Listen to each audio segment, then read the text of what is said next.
प्रभो विश्वरूपः छन्दोभ्योऽध्यमृतात् सम्बभूव समेन्द्रो मेधया स्पृणोतु अमृतस्य देवधारणं भूयासं शरीरं मे विचर्षणं जिह्वा मे मधुमत्तमा कर्णाभ्यां भूरिविश्रुवम् ब्रह्मणः कोशोऽसि मेधया पिहितः श्रुतं मे गोपाय ॐ शान्ति शान्ति शान्तिः. Now let us chant Mangalacharanam. यो ब्रह्माण्डमिदं करोति सुकरं सत्यं शिवं सुन्दरं यस्यानुग्रहमाप्तुमेव सुजनां सर्वे यतन्ते सदा भक्तिं यस्य विना कदापि पुरुषो मुक्तिं न वै विन्दते वेदान्ते च यमाहुरेकपरमं देवाय तस्मै नमः.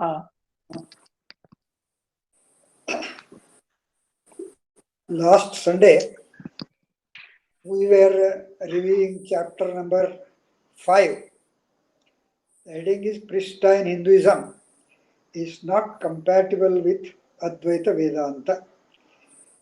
First para we saw the extracts from 3 Western scholars which I have given in chapter 2. So on the whole you can conclude that the Western world thinks that Hinduism means Advaita Vedanta, and it is around that Tat Tvam Asi, you are God. Then we saw the main tenets of monism in a nutshell. There are 3 principles: Brahma Satyam, Jagan Mithya, Jivo Brahmaiva Naparaha. Then we saw the doubts raised about monism being synonymous with pristine Hinduism. I quoted extracts from 3 scholars. One was Professor George Thibault of Oxford University, and another V.S. Ghate of Deccan College, Pune, and one Susan Hamilton from the King's College, London. They all suspected that whether whatever is told in Advaita is compatible with the Vedanta or what is taught in Vedas. Then we just reviewed the difference between Vedanta and the Upanishads. Because the word Vedanta primarily means the essence of Vedic teachings. But the same word Vedanta is used for the Upanishads also, because the Upanishads are appended at the end of the Vedas. So, in the sense that they are at the end of the Vedas, they are called Vedanta. That does not mean that whatever is told in Upanishads, that is the essence of Vedic teaching. Of course, whatever is told in Upanishads, they are the truths in Vedanta only. But Vedanta is not restricted to whatever is told in the Upanishads. Vedanta includes what all is told in the Upanishads plus what is told in the other sections like Mantra, Brahmana and Aranyaka. That is the point. Then we saw a very important paragraph by S. Radhakrishnan, that he has told these Upanishads the difficulty with understanding the Upanishads. It's not very clear as to what Upanishads are telling. So in the last sentence he says, the Upanishads had no set theory of philosophy or dogmatic scheme of theology to propound. They hint at the truth in life, but not as yet in science or philosophy. So numerous are their suggestions of truth, so various are their guesses at God, that almost anybody may seek in them what he wants and find what he seeks, and every school of dogmatics may congratulate itself on finding its own doctrine in the sayings of the Upanishads. Now, this is a very important observation. Then we saw the triple foundation of Vedanta. Have we completed this triple foundation, or this is a very important point, or I will just brush through? Have we completed? No. I will just review this one. See, this what is this triple foundation? Prasthanatrayi. That means prasthana means a system or a structure.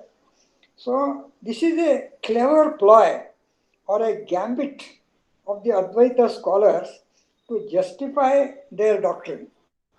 So some scholars who are fascinated by Advaita Vedanta put forth a hypothesis that the Vedanta is based on a triple foundation comprising the Upanishads, the Bhagavad Gita, and the Brahma Sutra, together known as Prasthanatrayi.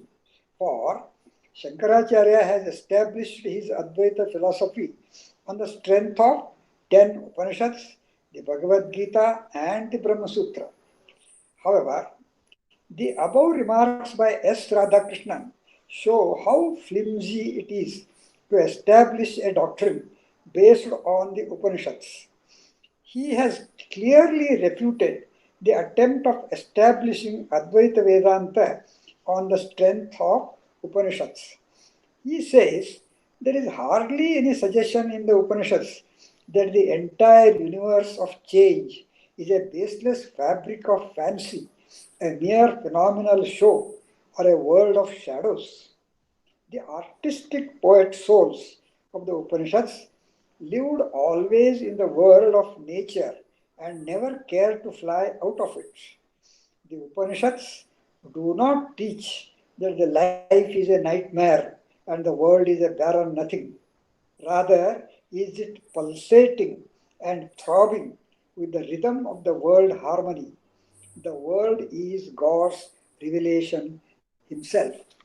So, in fact, Vedavyasa composed these Brahma Sutras to settle the apparent conflicts between different Upanishads and within one and the same Upanishads also.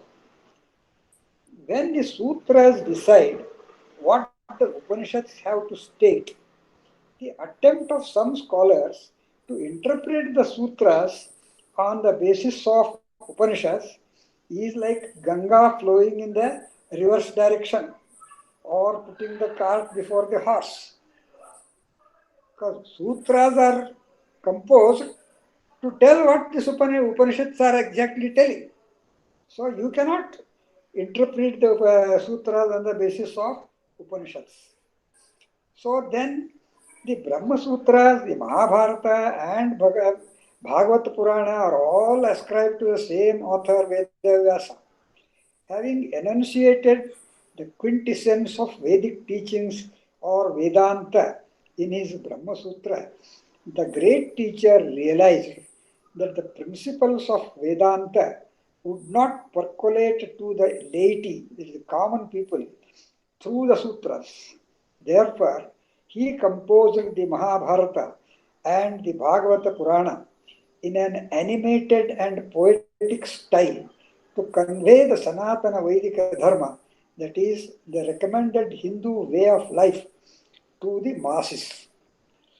Bhagavad Gita is a part of Mahabharata and it apprises the common people how to lead a happy and fruitful life in the midst of overwhelming tragedies of life.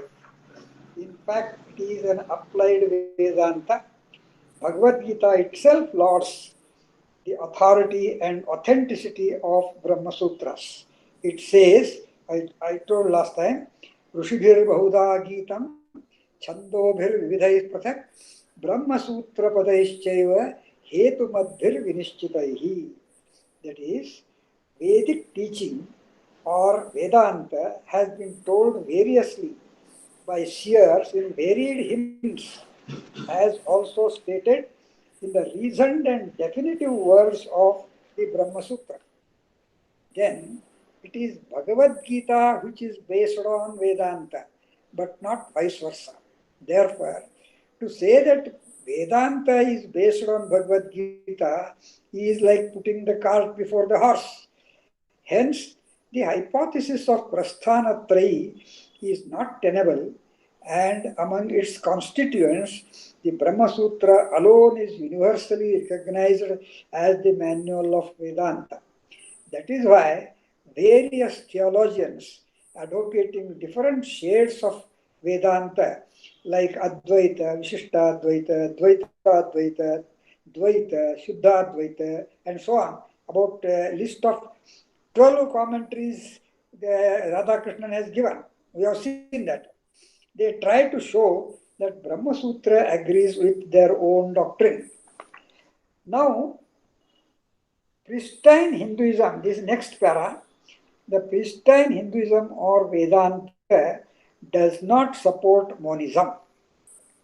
Since the Brahma Sutra alone is considered as the central text of Vedanta, I undertook this, just I am reviewing as a reference. I have already told many things about that one. I undertook a study of this all-important work objectively, referring to the commentaries of Shankaracharya, Ramanujacharya and Madhvacharya for 15 years from 2000 to 2015. In this study, I tried to find out what exactly Badarayana Vyasa had to say in his sutras, depending on the syntax, semantics, contextual propriety, schematic relevance, etc. of the words used in the sutras. I have published 2 books on this study. My first book, Brahman, the Supreme Being in Brahma Sutras, published in March 2013, covered the study of the first 2 adhyayas. And this study was my thesis, submitted to and accepted by the University of Pune for a PhD degree in Sanskrit. My second book, Meditation in Brahma Sutras, published in 2015, covered the study of the remaining 2 adhyayas. So the first 2 adhyayas of Brahma Sutra describe the nature and attributes of the Supreme Being or Brahman, the insentient world or the Prakriti, and innumerable sentient beings or Jiva. See, this whole world can be classified in 3 broad items. One is Jiva, Jagat, and Ishvara. Jiva we all know, we can see, we can feel, and Jagat is just visible. But what is not visible, what is difficult to understand is the Ishvara. And the Vedas try to tell the same thing. So, the first 2 adhyayas of Brahma Sutra describe the nature and attributes of the Supreme Being Brahman, the insentient world or the Prakriti, and the innumerable sentient beings or Jivas, the 3 things. In other words, the first book deals with the Vedic ontology, that is Srishti Shastra. Then in the 3rd adhyaya of Brahma Sutra, the author discusses about what one should do to realize the Lord or the God. The 4th adhyaya shows the path of spiritual progress of the aspirant who has realized the God and how he attains salvation. In other words, the 2nd book discusses the ways and means of practicing spiritual pursuit and achieving the goal of salvation. Any questions on this? Okay. My impartial and objective study shows that Badarayana Vyasa's Brahma Sutra does not support or make any reference to the Advaita philosophy advocated by Shankaracharya. The Advaita Vedanta holds Brahman as existing in 2 stages, namely Nirguna, that is without qualifications, and Saguna, with qualifications. So they say the ultimate reality, this is Advaita saying, the ultimate reality is pure intelligence, Chinmatra, devoid of all forms. Brahman is devoid of all qualities. And Brahman, associated with the principle of Maya or creative power, is Ishvara, who is engaged in creating and maintaining the world. But the Brahma Sutra does not describe to this two-stage theory of Brahman, one Nirguna and one Saguna. B.N.K. Sharma says it is a double-decker theory, just like our double-decker bus, one sitting on the other. The Badarayana defines Brahman as the creator, sustainer, and destroyer, etc. of the world. The word Maya is nowhere seen used in the first two adhyayas. Then, throughout the first adhyaya, he illustrates, he means Badarayana Vyasa illustrates how all the words in Vedas go to describe some of the innumerable auspicious attributes of Brahman. He holds only one Brahman, and that too a qualified Brahman, that is Saguna Brahman. V.S. Ghate makes a remark: the distinction between the higher and the lower Brahman, not finding any support in the sutras, it naturally follows that the idea of Maya, in the sense in which Shankara understands, it cannot have any place in the doctrine of the sutras. This is in the doctrine of the Sutrakara, that is the author of the sutras. So he is very clear in his statement. Then another important, this about Brahma Satyam, the first item in that Advaita Vedanta, Brahma Satyam, about that the Sutra says there is only one Brahman, and that is Saguna Brahman, no Nirguna Brahman.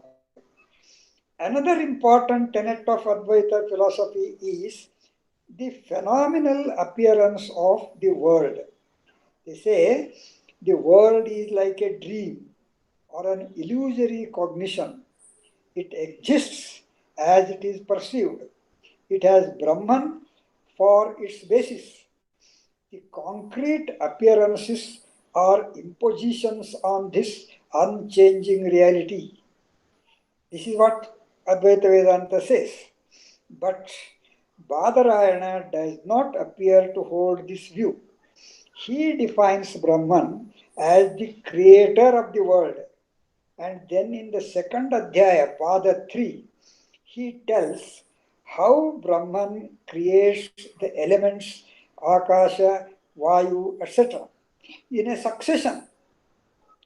Etasmadatmana Akasha Sambhutah Akashad Vayu Vayor Agni Agner Apaha Adbhyah Prithvi Prithvyam Oshadaya. This is how he describes Srishti. Brahman creates the elements, Akasha, Vayu, etc. in a succession. And during dissolution, how he retracts the created elements in the reverse order. The concept of superimposition is nowhere seen in these sutras. Under these sutras, Shankaracharya discusses whether Akasha was created first or Agni was created first. But if Akasha, etc. are all superimposed on Brahman, as advocated by him, then the question of priority or order of creation becomes a non-issue. When you are confused, you don't get confused one after the other serially. First I confused this with Akasha, then I confused this with Agni, then with Vayu, and then with Prithvi and all. It doesn't happen. Confusion all happens at one and the same time. So If all are superimposed on Brahman due to confusion, then the question of priority or order of creation becomes a non-issue. This is about Brahma Satyam Jagan Mithya. Then the last one is Jivo Brahmaiva Naparaha. The most important tenet of Advaita philosophy is its concept about the nature of individual soul, Jiva. It holds, that is, Advaita holds, that the individual self is a phenomenon, while the truth is Brahman. Brahman only appears as Jiva on account of Brahman's contact with the limiting adjuncts. The sentence that he has used is Paraeva Atma. That means Paramatma Eva Dehendriya Mano Buddhi Upadhibhi Parichidyamano Balaihi Sharira Ityupacharyate. Sharira means Jiva. That means the Supreme Being only, when he is limited by the adjuncts, body, senses, mind, and intellect, is treated as an individual soul, Jiva, by the simpletons, Balaihi. Balaihi means the dullard. That is, in Hindi, Anadi, and in Marathi, Bowlet, and in Kannada, number of words are there. Yabada, Manku, Pedda, that Divij is Manku, Timmana, Kagga, like that, all these words are there. And these epithets for whom? Vedavyasa. Because he is man who is telling. So, this is not acceptable. And further, it says, Jiva is all pervasive. Jiva is inactive by nature, but becomes active when it is connected with its adjuncts. But Badarayana appears to hold different views. He has established in the second Adhyaya as follows. Jiva is intrinsically eternal and is considered as originated whenever it acquires a body. And Jiva is of atomic size and it abides in the heart of the body it occupies and functions throughout the body. Jiva has freedom of action to some extent, and Jiva is different from Brahman. The words like Aikya, Abheda, Advaita, or any synonyms of them are nowhere seen used. Though Shankaracharya started with a vow in his preface to show through the Brahma Sutras that the essential teaching of Vedas is the identity between Brahman and the individual soul. He says, Atmaikatva Vidya Pratipattaye Sarve Vedantaha Arabhyante Yathacha Ayamarthaha Sarvesham Vedantanam Tatha Vayam Asyam Shariraka that means in Brahma Sutras, Pradarshayishyamaha, that means I shall show. What? Atmaikatva Vidya Pratipattaye Sarve Vedantaha. Vedantaha is in plural. By Vedantaha in plural, he means Upanishads. Yathacha Ayamarthaha Sarvesham Vedantanam Tatha Vayam Asyam Shariraka Pradarshayishyamaha. Though Shankaracharya started with a vow in his preface to show through the Brahma Sutra that the essential teaching of Vedas is the identity between Brahman and the individual soul. He has not been able to give a convincing interpretation of the sutras to that effect. First, he made a vow, but he has not been able to show that one. The readers may observe that the commentator has used here in his promise the terms Vedantaha, and Vedantanam in the plural. Obviously, he has taken the word Vedanta in the sense of Upanishads, but not in the sense of the essence of Vedas. And throughout his commentary, he has established his Advaita philosophy based on the Upanishads, but not on the Sutras.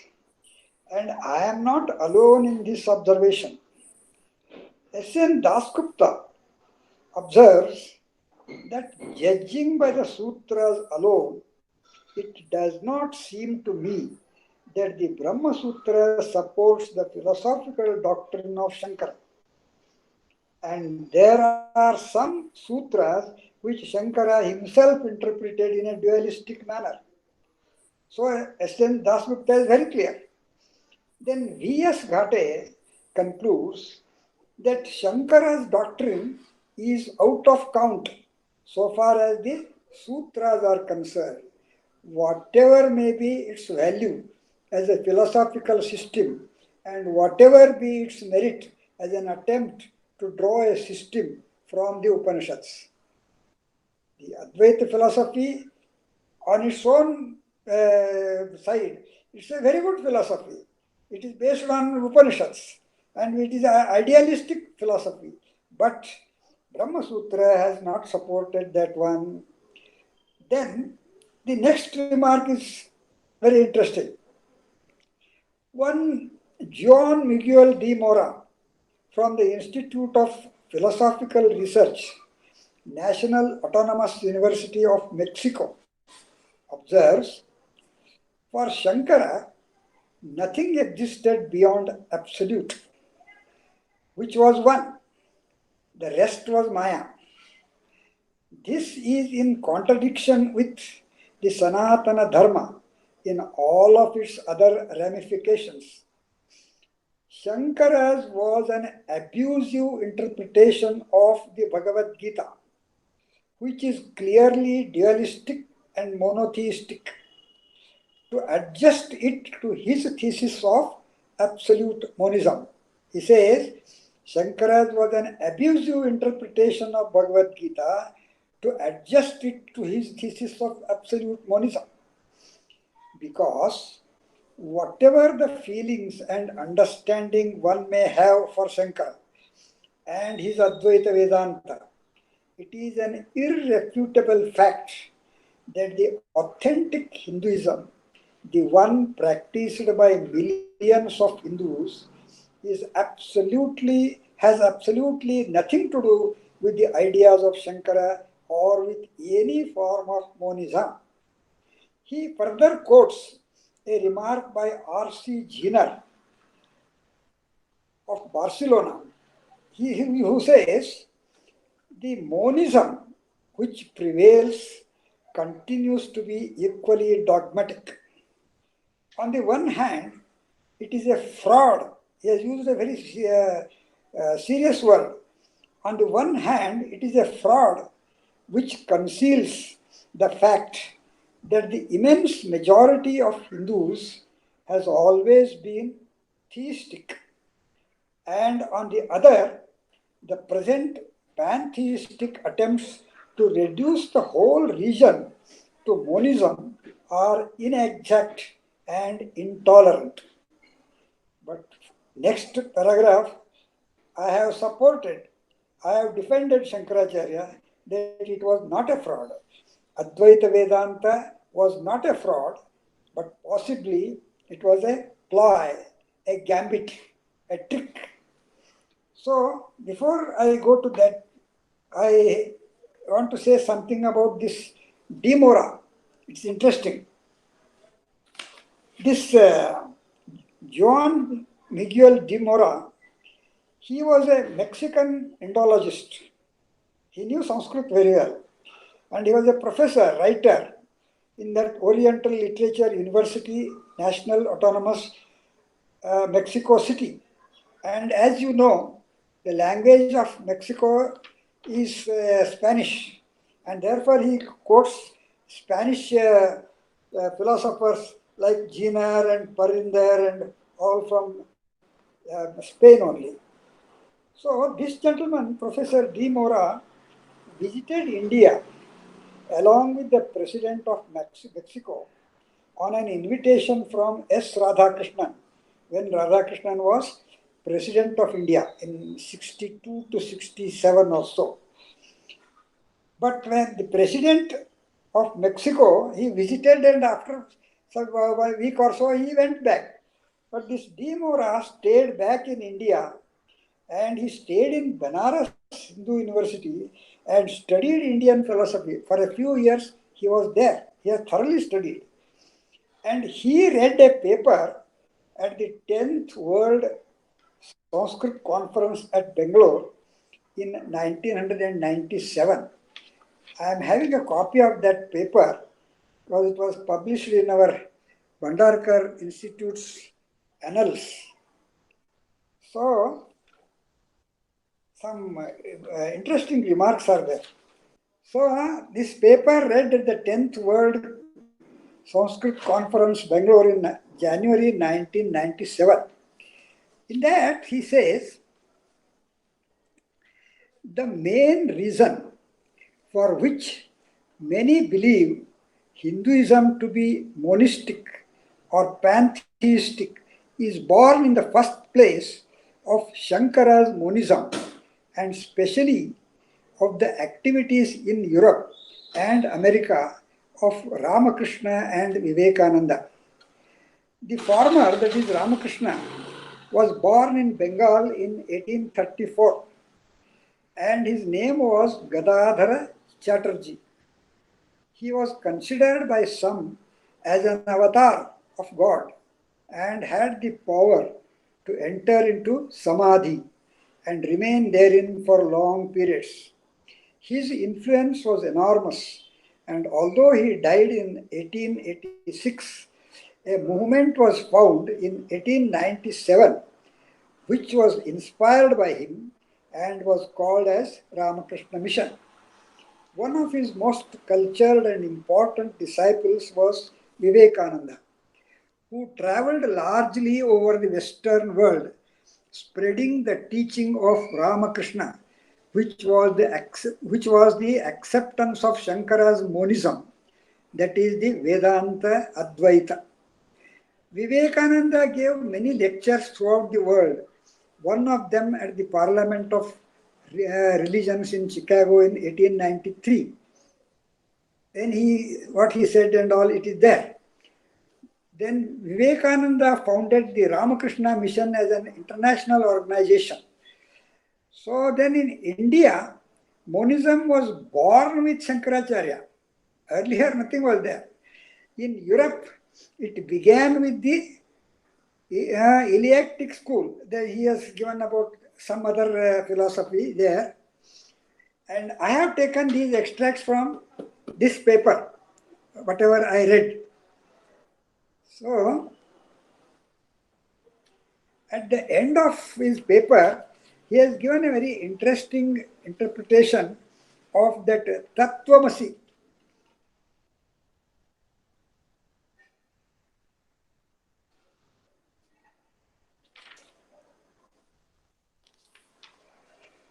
He says, an interesting variety of pantheism. All is God, this is Shankara's formula, is not the same as God is all. All is God is not the same as God is all, which in the final analysis would be the profound significance of Tat Tvam Asi. Tat Tvam Asi, Shankaracharya interprets as all is God, but the actual interpretation is God is all. So you may get confused. I am going to deal with this Tattvamasi in chapter 10 or so, but here just for reference, I will just remind you, the original mantra in Chandogya Upanishad is Sa ya esho anima aitadatmamidam sarvam tat satyam sa atma tat tvam asi Svetaketo. Svetaketo's father, Uddalaka, is telling and describing about Ishvara, about Brahman, to his son Shvetaketu. See, as I told you, in the world you have got only three things: Jiva, Jagat, and Ishvara. Jiva and Jagat you can easily conceive and imagine. But the Ishvara is difficult. So he is telling about Ishvara. So Eshaha, this, what I am talking about, this person, Saha Yaha, he who is Anima, he is very subtle. And Aitadatmamidam Sarvam, Idam Sarvam, all this world that we see, it is Aitadatmam. Etad means this, Eshaha, this Paramatma, it is Atmam means it is controlled by this person. God is all. That is what he is telling. Whatever we see, everything is created and sustained by the God and controlled by the God. Aitadatmamidam sarvam. And tat satyam, whatever is created this world, it is not mithya. Tat satyam, it is true. Sa atma, that means the one who controls inside all this world, he is atma, he is the paramatma. And Tattvam-asi, that neuter gender is there, that you are a part of that world which is created and controlled by the Lord. You are not God. You are one of the so many jivas in the world which God has created and God is controlling them. Saha yaha eshaha anima aitadatmamidam sarvam tat satyam saha atma tat tvam asi Shvetaketo. That's why he says, this Demora is very correctly saying, this all is God, this is Shankaracharya's formula, is not the same as God is all, which is the final, in the final analysis, would be the profound significance of Tat Tvam Asi. Are you with me? Any questions on this?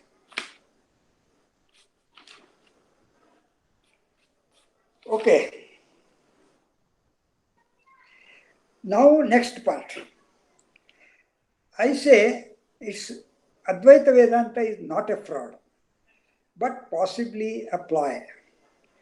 However, my reading is rather different than this Demora and Jenner and others.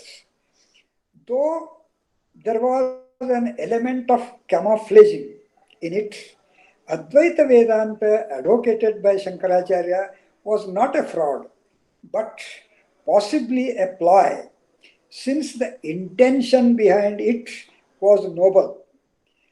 And this absolute monism or Kevala Advaita was not formulated by Shankaracharya. Many people do not know. They say Advaita is formulated by Shankaracharya. No. This absolute monism or Kevala Advaita was formulated not by Shankaracharya but by his grand teacher Gaudapada in 8th century CE. Shankaracharya was only doing the bidding of his preceptor Govindapada and his grand preceptor Gaudapada, because Shankaracharya's teacher was Govindapada and Govindapada's teacher was Gaudapada, and both of them told Shankaracharya, you propagate this Advaita philosophy. And Gaudapada appended to his commentary on Mandukya Upanishad a supplement popularly known as Gaudapada Karika.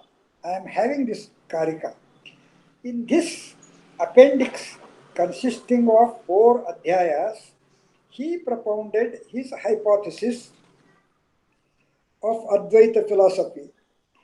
S. Radhakrishnan observes that Gaudapada's Mandukya Karika may be said to be the first formulation of Advaita Vedanta. Therefore, the claim that Advaita Vedanta can be found in the Vedanta system or the pristine Hinduism formulated by Badarayana Vyasa in his Brahma Sutra or Vedanta Sutra in 5th century BCE looks highly ambitious. Radhakrishnan says this Advaita Vedanta was born in 8th century CE. And the scholars who want to say that the Brahma Sutras include this Advaita Vedanta is highly ambitious. In order to know the compulsions before Gaudapada and Shankaracharya, to advocate this subtle idealistic theory of Advaita philosophy, one has to consider some important historical developments in India insofar as they relate to religions. Why it was necessary to formulate this Advaita philosophy? To know that one, we must know the history of Hindu religion, how it has survived through so many years. Any questions up to this? Any doubts? No, Dr. Gatti. No, sir. Okay. So, I will give some historical developments. There is nothing to understand, only to grasp and see what is the history. So, as seen earlier in chapter 3 and 4, by about 600 BCE, the Vedic literature and rituals had grown to an unwieldy volume and variety, and there was ideological anarchy, chaos, and confusion in India. We have seen a paragraph by description by Radhakrishnan how there was chaos everywhere. That gave birth to two heterodox religions, namely Jainism and Buddhism. That means heterodox means they don't accept Vedas at all. So Badarayana had to review the entire Vedic literature and decide what exactly is the essence of Vedas and what is Hinduism. That settled the matter, and common people took to the path of love and devotion as advocated by Bhagavata Purana, other Puranas, Pancharatra Agama, and so on. That's why it's called as Bhagavata Dharma. They mostly shunned the elaborate and costly animal sacrifices and turned to symbolic sacrifices. That means the Jainism and Buddhism, they were mainly against this himsa, that means killing of animals in the name of sacrifices. And then the whole crowd enjoys the dishes made of that animal. So they changed that one. They mostly shunned elaborate and costly animal sacrifices and turned to symbolic sacrifices with animal models made of cereal flour. Out of this flour, they will make some animal, a goat or a calf or something like that, and then they sacrifice. This was just symbolic. However, that did not stop the spread of Jainism and Buddhism. Further, these heterodox religions received some royal patronage at some places and they throve. Moreover, Hinduism, being the most tolerant of other religions, never tried to discourage their growth. There was no persecution at all. Then, this is part of history. King Ashoka from the Maurya dynasty adopted Buddhism in 3rd century BCE. His grandfather and founder of the Maurya dynasty, Chandragupta Maurya, had adopted Jainism.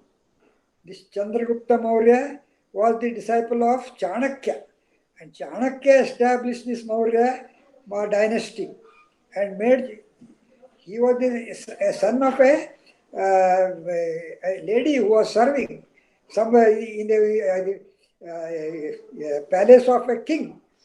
So this Chandragupta Maurya became the king and he adopted Jainism.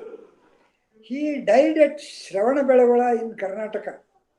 And Ashoka, that means his grandson, has built there a memorial for his grandfather. And Ashoka ruled over a major portion of India, and he was deeply influenced by the principles of non-violence, compassion, and peace preached by Buddhism. He held the third Buddhist council at his capital, Pataliputra, that is Patna. He sent scholars all over the country to spread Buddhism. He sent his son Mahendra and daughter Sanghamitra to Sri Lanka to spread the Buddhist message. For about 3 centuries after the death of Buddha, Buddhism remained as a rebel cult of Hinduism only. It was not a separate religion. For about 3 centuries after the death of Buddha, Buddhism remained as a rebel cult of Hinduism, localized in and around Magadha, that means now Bihar in India. It was Ashoka who expanded it as a world religion. He spread it in India and beyond India also. After the fall of Maurya Empire in 2nd century BCE, the Greek rulers of Afghanistan invaded India and ruled a large chunk of North India up to Pataliputra. The Indo-Greek king Milinda, he ruled between 165 to 145 BC, about 20 years. He was converted to Buddhism by a Buddhist monk, Nagasena. The nomadic tribes of Central Asia, like Shakas, Kushans, they invaded the north and northwestern parts of India. All these semi-civilized invaders, they were actually barbaric. These semi-civilized invaders merged into Indians and accepted their religion. The Kushans set up a large empire with 2 capitals, one at Mathura and another at Peshawar. The greatest of Kushans, Kanishka, ruled from 78 to 103 CE after the Christian era. That means for about 25 years. His empire extended to most of the North India and Central Asia. He converted to Buddhism and patronized it. He held the 4th Buddhist Council at Jalandhar under his patronage. Buddhism extended to Nepal, Tibet, China, Korea, and Japan under the patronage of Kanishka. Then the Satavahanas ruled over Maharashtra, Telangana, Andhra Pradesh, Gujarat, and parts of Madhya Pradesh and Karnataka. From 1st century BCE to 2nd century CE, that means for about 300 years, with their capitals at Paitan in Maharashtra and Amaravati. They supported both Hinduism and Buddhism. Then the Vakataka kings, the successors of Satavahanas, ruled these central parts of India, that is Maharashtra, Gujarat, Telangana, Andhra Pradesh, and parts of Karnataka from 250 to 500 CE. That means for about 250 years. They were Brahmins and followers of Vedic religion, Sanatana Vedika Dharma. They were tolerant of other religions and encouraged Buddhism. They had 2 branches. This Vakataka had 2 branches. One is Nandivardhana branch, ruled from Pravarapura, that means this Pravara today, and the Vatsagulma branch, ruled from Vashim in Maharashtra. During this period, the Gupta dynasty ruled over the whole of North India from 320 to 550 CE. The Guptas were the followers of Sanatana Vaidika Dharma, worshipping Vishnu. But they supported other Hindu sects like Shaivas, Pashupatas, Shaktas, as well as the Jains and the Buddhists. The Chandragupta II, also known as Vikramaditya, this Chandragupta is different from Chandragupta Maurya, but that Chandragupta Maurya was some 300 years before Christian era, whereas this man, Chandragupta II, is from 380 to 412 CE. This was also called as Vikramaditya. The Mahakavi Kalidasa and all were during this period. He was the most powerful and he ruled over the entire North India. The Vakataka king Rudrasena II from the Nandivardhana branch married Prabhavati, daughter of Chandragupta II. Since this Rudrasena II died early, he was there only for 5 years. He died early. Then this Prabhavati ruled the Vakataka kingdom in the name of her two minor sons. Practically, Chandragupta II ruled over the entire kingdom of himself and his daughter. See, you must have heard or seen the recent picture, Bahubali. The seed story of that Bahubali is of this Prabhavati, who was ruling in the name of her two minor sons. Of course, for picture they have adopted so many other things, but the seed is this story. Then this King Harisena of the same Vakataka, 475 to 500 CE, from the Vatsagulma branch, patronized the Buddhist architecture, art and culture. He helped the excavation of the famous caves at Ajanta and Ellora. During the same period, 345 to 525 CE, the Kadambas ruled over Karnataka. They were also Brahmins and devout Vaishnavas.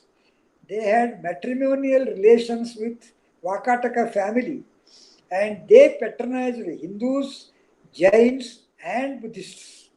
They constructed Narasimha temples in Karnataka and Jain temples and Buddhist viharas also.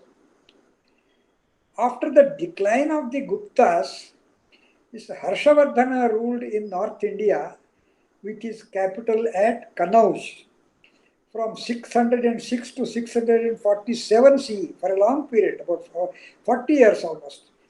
He was a Hindu and a devotee of Shiva. He was tolerant towards all other religions. Later, he became a patron of Buddhism. The Chalukya kings ruled in Karnataka, Telangana and Andhra Pradesh from 6th century to 12th century CE from their capital at Vatapi, now called as Badami in Karnataka. They were the descendants of Kadambas. They followed Sanatana Vaidika Dharma. Some of them were the devotees of Shiva. They patronized Jainism and Buddhism. The Rashtrakuta kings won over the Chalukyas in 8th century CE and ruled the southern, central and northern parts of India up to 13th century CE with their capital at Manyakheta. Now it is called as Malkhed in the present Gulbarga district of Karnataka, where the Samadhi of Jayatirtha is there at this place, Malkhed. I had been to this place. They were devotees of Vishnu, who the Rashtrakutas. They patronized the Vaishnava, Shaiva and Shakta sects of Hindus as well as the Buddhists and Jains. They built Jain temples. Then Amogha Varsha in his old age, that is 814 to 878, in his old age, became a disciple of Jaina Acharya Jinasena. Thus, Buddhism had unhindered growth for more than 1000 years. That means from 3rd century BCE, starting from Ashoka to 8th century CE till the advent of Shankaracharya. Only 3 kings, namely Ashoka, Milinda, and Kanishka, converted to Buddhism. Only 3 kings. All the rest were the followers of Sanatana Vaidika Dharma or Hinduism, prescribed by Vedavyasa through his Brahma Sutra, Mahabharata, Bhagavata Purana, and other Puranas. Though Vedavyasa in his Brahma Sutra criticized the Shaiva and Shakta cults, they remained through history. They still exist. Hinduism has no problem if people worship different deities like Vishnu, Shiva, Lakshmi, Durga, and so on. Further, during the rule of Hindu kings, the Jains and the Buddhists were never persecuted or harassed. On the contrary, they were supported and patronized. Hinduism respected and accommodated different ideologies and did not consider them as rivals. This noble character of Hinduism and the religious tolerance of Hindu psyche are noteworthy. Then next Sunday we will consider how the Buddhism spread in India, how it grew, and how it was diverted into different sects and all. So that's an interesting story.